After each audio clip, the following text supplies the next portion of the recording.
Bonjour, il s'appelle Kevin Chen, il est canadien et il jouera le 8 février prochain dans ce cadre idéal qu'est l'auditorium de la Fondation Louis Vuitton à Paris. Ce sera un de ses premiers concerts en France, mais il a déjà beaucoup fait parler de lui. Kevin Chen a été lauréat à 16 ans du concours Franz Liszt de Budapest, puis en 2022, et c'est cela qui nous intéresse à prime abord, vainqueur du concours de Genève et surtout du concours Arthur Rubinstein à Tel Aviv, un des concours les plus importants pour le piano. Il présente un programme 100% romantique le 8 février prochain, avec la 28e sonate de Beethoven, composée en 1817. Il y aura la fantaisie, polonaise fantaisie de Chopin et la 4e ballade du compositeur et des œuvres de Franz Liszt.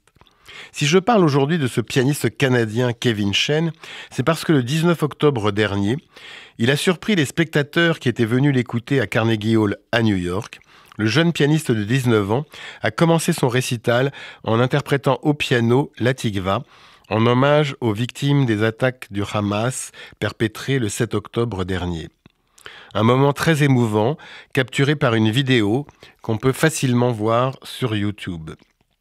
À une époque où tout geste de solidarité avec Israël expose son auteur à un déchaînement de haine sur les réseaux sociaux et ailleurs, cette interprétation de la Tikva par le jeune pianiste Kevin Chen, lequel a priori n'a pas de lien particulier avec Israël et le judaïsme, a de quoi marquer les esprits. Rares sont en effet les artistes qui ont des positions claires et solidaires. On peut citer, parmi les pianistes, quelques grands interprètes, Andras Schiff, Igor Levit ou encore Evgeny Kissin.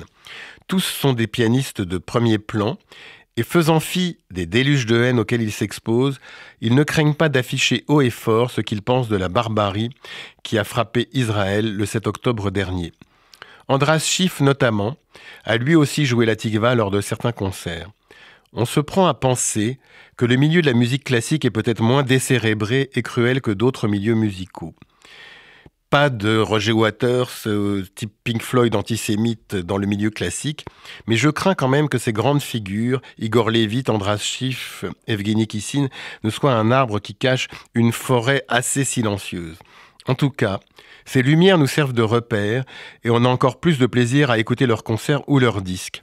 Donc, du travail en perspective, n'oubliez pas Kevin Chen à la Fondation Vuitton le 8 février prochain, Igor Levit le 29 février au Théâtre des Champs-Élysées et Andras Schiff le 1er mars à la Philharmonie de Paris. Quant à moi, j'aurai grand plaisir à vous retrouver dimanche prochain à 23h pour une nouvelle interview. Bonne journée sur RCJ.